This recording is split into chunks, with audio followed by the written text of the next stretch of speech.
Good morning বন্ধুরা, সবাইকে অনেক অনেক স্বাগত মিতা দানিশ লাইফস্টাইলে। আশা করছি সবাই খুব ভালো আছে। এইভাবে কোনোদিনও এখন আর শ্যুট করাই হয় না। প্রতিদিন ওই ব্যাক ক্যামেরা দিয়ে কোনো কাজের মাধ্যমে করতে করতে করতে করতে তোমাদের সাথে ভিডিও শ্যুট করা হয়। যাই হোক বন্ধুরা, এখন বাজতে চলছে বেলা প্রায় 12টার মতো। দুই ছেলেই মাত্র ঘুমালো, ওদেরকে খাইয়ে দাইয়ে ঘুম পাড়ালাম। আর আমাকে দেখতেই পাচ্ছ, আমার স্নান ধান শেষ। এখন স্নান করিনি, সেই সকাল 6:30 না 7টা 7:30 বেজে গেছে আজকে। অ্যাকচুয়ালি ঘুম থেকে উঠেছি তাড়াতাড়ি, কিন্তু এত বৃষ্টি হচ্ছিল না, তো ও বললো যে থাক, এত সকালে উঠে বৃষ্টিতে ভিজলে ঠান্ডা লাগবে, আর আমার ঠান্ডা লাগলে তো বাচ্চাগুলোরও ঠান্ডা লাগবে, সেই জন্য আর মানে শুয়েছিলাম। পরে 7টা 7:30 দিকে বৃষ্টি কমলো, তারপরে উঠে বাসন কালকেই মেজে রেখেছি রাত্রেবেলা, তো উঠে তারপরে যে রুটি বানালাম। সকালবেলা আমাদের ব্রেকফাস্ট হয়েছে রুটি, আর তার সাথে হচ্ছে চা। ছেলেরা দুধ রুটি খেয়েছিল। তারপরে যে ওর বাবা রান্না করলাম, ডাল রান্না করলাম, ছুরিমারা ফুলের ভাজা। তারপরে কালকে জাল বসিয়েছিল, কিছু মাছ উঠেছিল, পুঁটি মাছ, তারপরে শাটি মাছ, তারপরে শিং মাছ, এগুলো উঠেছিল। সেই মাছগুলো ভাজা করেছি, ওই ভাজা ডাল এগুলো দিয়ে খেয়ে দিয়ে ঘুমালো। এখন রান্না করব আমি কচুর লতা। তো বাবা আর কি কচুর লতা নিয়ে আসছিলো কালকে, তো সেই কচুর লতা রান্না করব। আর কিছু জামা কাপড় ধুয়ে মেলে দিয়ে আসছি পিছনে, আর কিছু আছে যাওয়াতেও সেই ভয় লাগে। এত যোগ হয়েছে না, নাইটি পরে থাকি না, যোগগুলো একদম তাড়াতাড়ি শরীরে উঠে। ওই জামা কাপড়গুলো তোমার দাদাভাই আসলে তারপরে রৌদ্রে দেবে। এমনি মোটামুটি সমস্ত কাজ বাজ শেষ, সকাল সকাল সব কাজ বাজ যদি সারা হয়ে যায় না, খুব ভালো লাগে। সবারই একবার করে খাওয়া হয়েছে। বাবা ভাত খেলো, চা রুটি খেয়েছে সকালবেলা, তারপরে এই যে ভাত খেলো। আমার দাদাভাইও ভাত খেয়েছে, ছেলেরাও ভাত টাত খেয়ে ঘুমিয়েছে। আমি আজকে ভাত খেলি। আমার নাকি বলতো, রুটি খেলে সকালবেলা যদি রুটি খাই একটা বা দুটো, তারপরে আর ভাত খেতে পারি না সকালে। তো আমি একবারে কচুর লতাটা রান্না করে তারপরে গরম গরম ভাত খাবো। চলো এখন এই যে রান্নাঘরে যাই, তোমাদের দেখাই।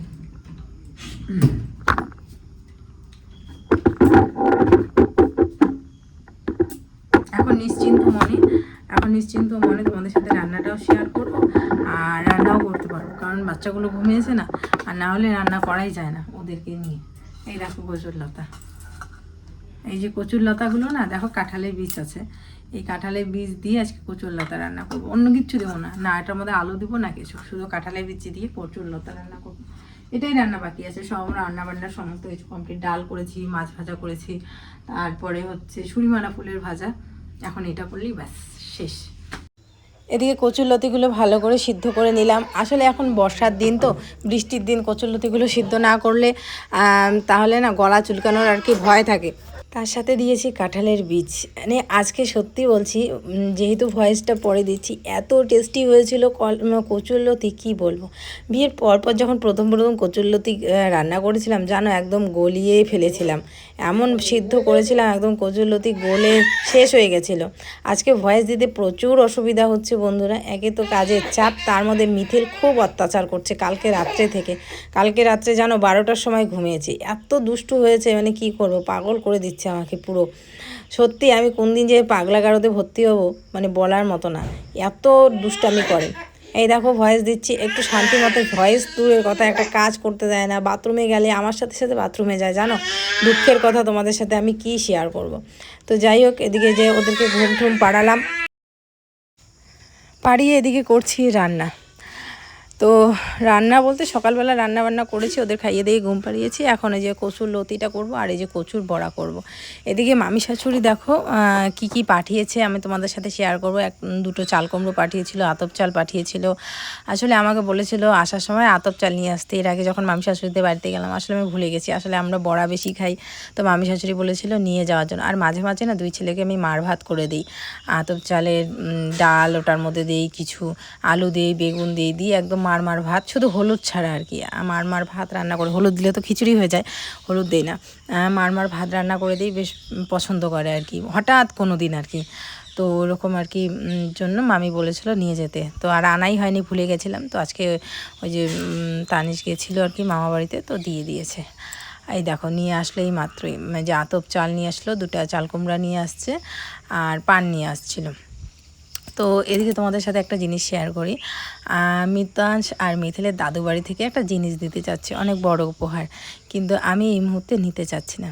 কেন বলো তো নিতে চাচ্ছি না, সেই কারণটাও বলি। আর কি দিতে চাচ্ছে, সবার প্রথমে বলি কী দিতে চাচ্ছে। আসলে দিতে চাচ্ছি একটা গরু। আমার মামা বাড়িতে তো গরু আছে, তো বলছে যে 2 নাতির জন্য গরু দিবে আর কি, যাতে করে ওরা দুধ খেতে পারে আর কি, বাছুর সহ, গাই গরু আর কি, বাছুর সহ গাই গরু দিবে নেওয়ার জন্য আর কি আমাদের। কিন্তু দেখো তো আমি এখন নিয়ে কি করব, একে তো 2টা বাচ্চা নিয়ে আমি কিচ্ছু করতে পারি না, হিমশিম খেয়ে যাই। গরুটা আনবো, আনার পরে না আমি কোনো যত্ন আতি করতে পারবো না, ওদের ঘাস কেটে দেওয়া, যত্ন করা, জল দেওয়া, খ্যার দেওয়া, বাঁধা। এইদিকে তো আমাদের সেরকম জমি জায়গাও নেই যে কোথায় বাঁধবো না বাঁধবো, মানুষের জমিতে তো আর সবসময় ফেলে রাখে না, সবাই চাষাবাদ করে, তাই কারো জমিতে কেউ বাঁধতেও দেয় না। তারপরে রাখার ব্যাপার, আমাদের এখন ঘর খুবই কম, তোমরা দেখতেই পাচ্ছ ঘর নেই। আর আমাদের মানে ঘর নেই জন্য আমি দেখো আমাদের যে 2টো হাঁস ছিল সেই হাঁস 2টাই বিক্রি করে দিয়েছি।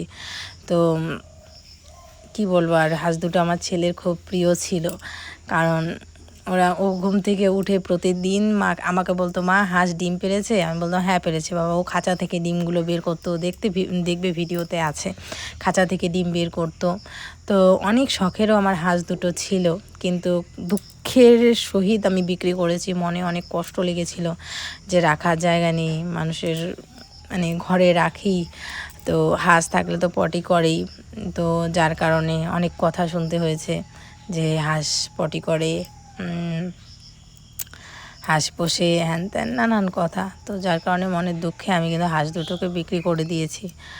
তো সেই জন্য এখন যদি আবার গরু আনি সেটা নিয়েও কথা হবে, তো সেই জন্য আমি এতদিন এইটা নিতে চাচ্ছি না গরুটা। মামিকে বললাম যে না আমি নেব না, তুমি আমাকে তো এমনিই দিত টাকা পয়সা ছাড়াই, তা আমি বলছি তুমি বিক্রি করে দাও, কারণ আমার রাখার জায়গা নেই, তার মধ্যে আমি 2 ছেলে নিয়েই পারি না, এখন আবার গরু নিব পারবো না আমি। তো যার কারণে মামি মানে বুঝতে পারছে, মামিও ব্যাপারটা আমার সিচুয়েশানটা বুঝতে পারছে, তো বলে কি ঠিক আছে তাহলে বিক্রি করে দেবো। আসলে মামিদের ওর এতগুলো 3-4টা গরু, তো সেই এতগুলো গরু মানে পোষা সম্ভব না, তো সেই জন্য মামি বিক্রি করে দেবে আর কি। তো যাই হোক, আসলে আমার ওই 2টা রুম যদি হয়ে যায় আর কি, যে 2টা আমরা করছি, তো ওখানে তারপরে তো আমরা চলে যাব, তার আমাদের রুমটাতে বাবা চলে যেতে পারবে, আমাদের রুমে বাবা থাকবে। তখন কি হবে বলো তো, এখন যে বাবা টিনের ঘরটাতে আছে এই ঘরটা তো ফাঁকাই থাকবে, তখন আমি এই ঘরের মধ্যে গরু টরু রাখতে পারবো, তখন কিনবো আর কি, গরু কিনবো। আমার খুব শখ সত্যি। আমি বিয়ের পর যখন আমার নতুন বিয়ে হয়েছিল, আমি এই বাড়িতে এসে আমি টিউশন পড়াতাম, জানো, 2টা করে ব্যাচ পড়াতাম। বিশ্বাস করবে না, একটা সকালে ব্যাচ পড়াতাম, সেখানে 7-8 জন স্টুডেন্ট, আর একটা বিকালে ব্যাচ পড়াতাম, সেটাতেও 7-8 জন স্টুডেন্ট। এই ক্লাস 8 অবধি 8 অবধি ছাত্রগুলোকে পড়াতাম। তো আমি সেই টাকা জমিয়ে সংসারের জন্য অবশ্যই খরচা করেছি, কারণ সেখানে এই তেল আনতে হয়, লবণ আনতে হয়, আর আমার একটু হাত খোলা অভ্যাস ছিল, ছোটোর থেকে মামার বাড়িতে ওইভাবেই মানুষ হয়েছি, তো এখানেও একটু বেশি বেশি তেল খরচা করতাম, তো যার জন্য আমি নিয়ে আসতাম। তারপরে আগে জানো বিয়ের পর সত্যি কথা বলছি, সন্ধে হলেই কিছু খেতে ইচ্ছে করতো। আমি মামার বাড়িতে সন্ধে হলেই দাদু আমার জন্য এটা সেটা নিয়ে আসতো, দাদু না মামারাও নিয়ে আসতো। তো বিয়ের পর এখানে এসেও আমার খুব খেতে ইচ্ছা করতো সন্ধ্যের পর কিছু, সন্ধ্যের সময় কিছু, কিন্তু আমি খেতে পারতাম না, সময় সেরকম ছিল না। তো এখনের মতো তো সময় ছিল না, সেই 6,000 টাকার বেতনের মধ্যে তো এত কিছু সম্ভব হতো না, জানো, কিছু খেতে ইচ্ছে করতো। তখন আমি যে প্রাইভেট পড়াতাম, ওগুলো টাকা থাকতো, ওগুলো দিয়ে কোনো সময় আমি বলতাম যে এটা আনো তো ওইটা আনো তো, তখন খেতাম। আর এই যে আমার দোকান বাকি, পাড়ার যে দোকান, সেটা আজকে থেকে না বহুদিন আগে থেকে বাকি, তার টিউশনের টাকা দিয়ে অনেক সময় আমি অনেক সংসারের জন্য হেল্প করেছি। তো যাই হোক, যতই যাই করি না কেন, কোনোদিনও ভালো বউ হতে পারলাম না। আর সত্যি বলছি, মন থেকে বলছি, আর চাই না ভালো বউ হতে, আমি যেরকম আছি সেরকমই থাকতে চাই। আমি এখন খাবো, এই যে 2টা মাছ ভাজা নিলাম, বেশি নিব না, থাক, আমার এগুলো দিয়েই হয়ে যাবে। কচুর লতা আছে না, আর কিছু লাগবে না। এদিকে এই যে বড়া করলাম কচুর, আর এই যে কচুর লতাটা তোমাদের সাথে রেসিপিটা শেয়ার করলাম। তো চলো এখন খাই। কাঁঠালের থেকে কাঁঠালের বীজ আমার বেস্ট প্রিয়। সেই ঝাল হচ্ছে।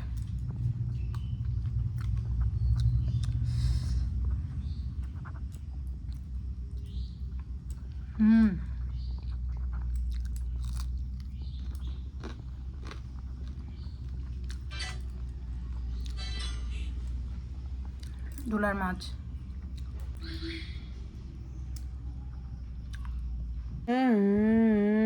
বাবা, বাবা, মিথিল, মিথিল, দেখো ওর মার দিকে তাকিয়ে আছে, ওর মার মুখের দিকে কিভাবে তাকাচ্ছে। কি এদিকে দেখো, মিতাংশের চোখগুলো দেখো আর মিথিলের চোখগুলো দেখাই। বাবা দেখি মিথিল, উঠো উঠো উঠো উঠো, চোখ দেখো। মিথিল, এই যে বাবার দিকে তাকাও, দেখো এই দেখো ওর চোখ। ইস, তোমার চোখের জল এত যে আমার একটুতেই কান্না করে। আমার হাতগুলো ঝাল। আর এই যে ওর চোখ দেখো, এর চোখ আর এর চোখ দেখি দেখি দেখি দেখি দেখি, দেখো দেখো দেখো, ছোট ছোট ছোট ছোট ছোট ছোট ছোট ছোট, এর চোখ হচ্ছে তোমার, এর চোখ হচ্ছে তোমার মতো, ছোট ছোট চোখ, আর এর চোখ পটল চোখ। আর এর চোখ হচ্ছে আমার মতো, দেখি বাবা, আর মুখটা হচ্ছে তোমার মতো। মিথ্যি বাবা, এটা আমার মিথ্যি বাবা, একেবারে মিথ্যি, খুব মিথ্যি বাবা তুমি। আর ওকে আমি বন্ধুরা মেয়ে সাজিয়ে রাখি। এটাই তোমার ছোট মেয়ে। আর দেখো হাসি কেমন। এ হচ্ছে খেজুরি গুড়ের মিষ্টি। এটা খেজুরের গুড়, এটা রসগোল্লা, এটা রসগোল্লা। এর যে তাকানো মানুষ একবারই ক্রাশ খেয়ে যাবে এর উপরে। এর উপরে তো কবে বিয়ে করবে তোমার ছোট ছেলে? করবে তো। এ খুব মায়াবী চোখে তাকায় তো মানুষকে। আর ডাকে কেমন করে? ও ডাকে কেমন করে? ও বাবা, ডাকার টান শুড়ি আলাদা, ডাকবে বাবা। ডাকো তো বাবাকে, শোনা বাবাকে ডাকো তো, দেখো দাদাকে ডাকো তো শোনা। বাবাকে বলো তো, বাবা বাঘ কই, বাঘ, বাঘ কই, বাঘ।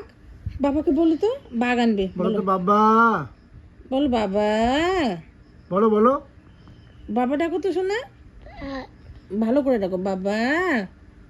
এখন ঘুম থেকে উঠো না। নাচো নাচো নাচো, আরেকবার আরেকবার। এদিকে দেখো মিতাংশ মিথিলকে জুতো পরিয়ে দিচ্ছে। আমি বলছি বাবা জুতোগুলো নিয়ে আসো, তো আমি পরিয়ে দিই, পরিয়ে দিয়ে ঘুরতে নিয়ে যাব। তো ওই বলছে আমি পরিয়ে দিই মা, পারবে না কিছু, কিন্তু ওস্তাদিগিরি করে ও যাবে আগে আগে সব কাজ করতে। এই ছোট্ট ছোট্ট ছেলেদের যারা এখনও দুধ খায়, এখনও দুধের বয়স, এখনও দুধের দাঁত ভাঙেনি, তাদেরকে নিয়েও কিছু কন্ট্রোভার্সি করে ফেলে যে এই ছেলেগুলো বড় হলে মিতুকে দেখবে না, তানিশকে দেখবে না, ওদের মারধর করবে, সময় সব কিছু বলবে। বন্ধুরা, তোমরা যেরকম কর্ম করবে সেরকম ফল পাবে। আমি যদি কর্ম খারাপ করি, আমি গলা উঁচু করে বলছি, আমি যদি কর্ম খারাপ করি আমাকে কর্ম খারাপ ফলই দিবে ভগবান। এটা কোন ভাবে কিভাবে সিদ্ধ হবে? এটা কোনদিনও সিদ্ধ হবে? কোনোদিনও হবে না। তা গাছ হয়ে গেছে একটা মোটা গাছ, কাটতে হবে মানে মাঝখানে ফালা করে। খাওয়া করলেও হবে না এটা সিদ্ধ, গাছ হয়ে গেছে। এই ডাটা সবসময় ভালো লাগে কতটুকু জানো? এই যে এইখান থেকে এতটুকুর মধ্যে কচিটা, এখান থেকে এতটুকু, আর এইগুলো গজ গজ করে, ভালো লাগে না।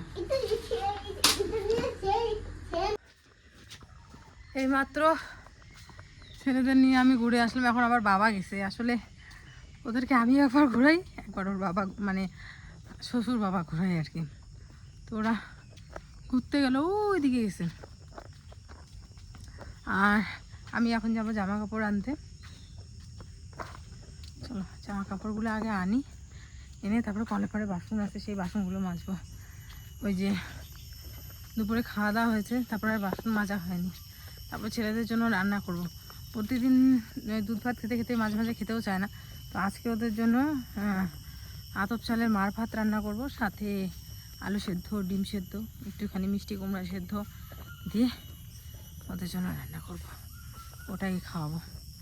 চলো জামা কাপড় দিই, জামা কাপড়গুলো এখন নিয়ে যাবো। ওইটা হচ্ছে আমাদের বেগুন খেতে, দেখো পুরোটাতে বেগুন গাড়া হয়েছে, কি সুন্দর ফলও এসেছে, যে সবগুলো গাছে ফল এসছে।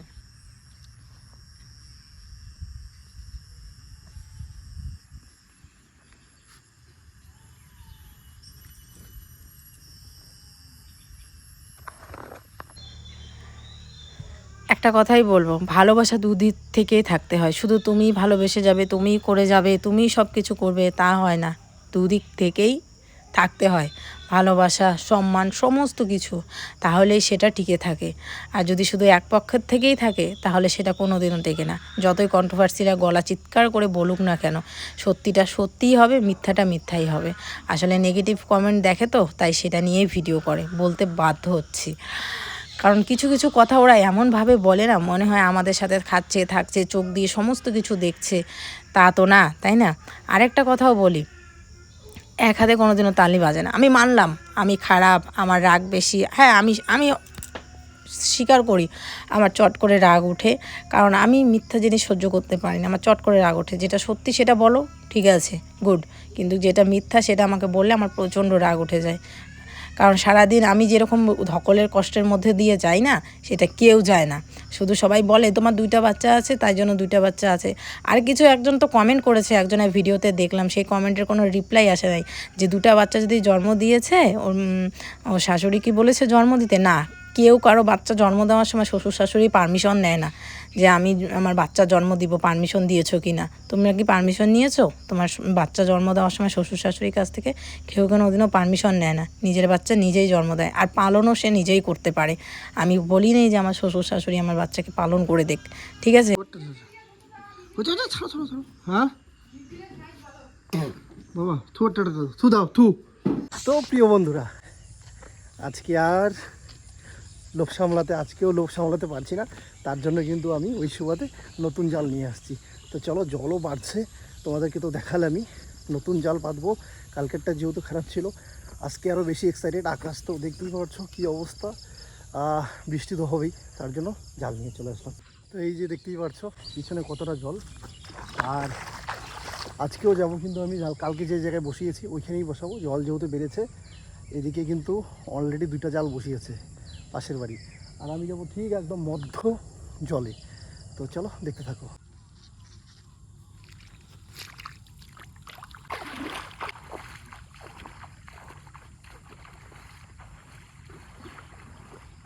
সন্ধ্যা কিন্তু হয়ে গেছে বন্ধুরা, আর একটা কাজ বাকি।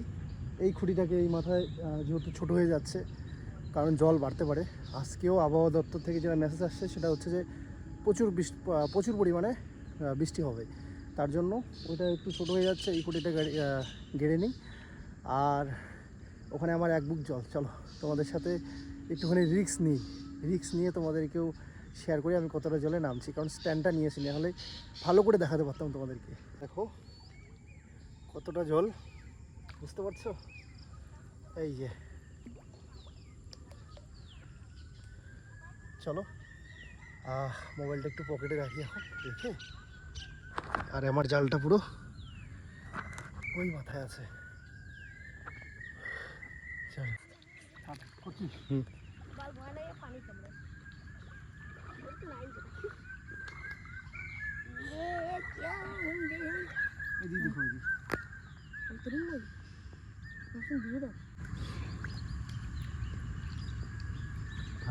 এই যে একজনকে পেয়েছি বন্ধুরা, দেখাচ্ছি তোমাদেরকে। এই যে আমার জাল, এখানে কিন্তু 1 কোমরের বেশি জল হবে।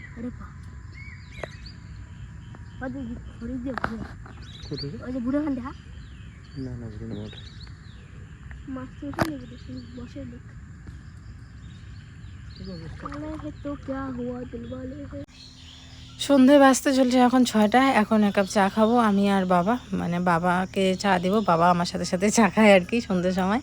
আর তোমাদের দাদাভাই চা খায় না, এই এতগুলো চা দেখছো, এগুলো ও বললো যে অল্প খাবে তাই দিব আর কি, তবু খাইনি, আমি খেয়েছি। আসলে আমার সন্ধ্যেবেলা চা না হলে চলেই না, কারণ বুঝতেই পারছো আমার মাথা ব্যথা শুরু হয়ে যায়। এদিকে ছোট ছেলে শুরু করে দেয় যে কতক্ষণে আমাকে হচ্ছে এসে দেবো। দাঁড়া বাবা, দাঁড়া 1 সেকেন্ড, শোনা বাবা। তো এদিকে দেখো আজকে মিথিল যে কী হয়েছে, ঘুমাচ্ছে না। তো যাই হোক, এদিকে বাবা এদিকে ওকে একটু শান্তি করে দিচ্ছে। তো চলো আজকের জন্য এখানেই রাখছি ব্লগটা। সবাই খুব ভালো থেকো, সুস্থ থেকো, দেখা হচ্ছে আগামীকাল আর একটি সুন্দর ভিডিওর সাথে। আজকের জন্য টাটা বন্ধুরা। আর খুবই সমস্যার মধ্যে ভিডিও বানাচ্ছি, দেখতেই পাচ্ছ, ভয়েসও দিতে পারছি না। আসলে এই বাচ্চাগুলো একটা বাড়িতে কান্না করছে, আরেকটা আমার এখানে চলে আসছে, তো এই হচ্ছে ব্যাপার। চলো আজকের জন্য টাটা, সবাই খুব ভালো থেকো, সুস্থ থেকো, টাটা।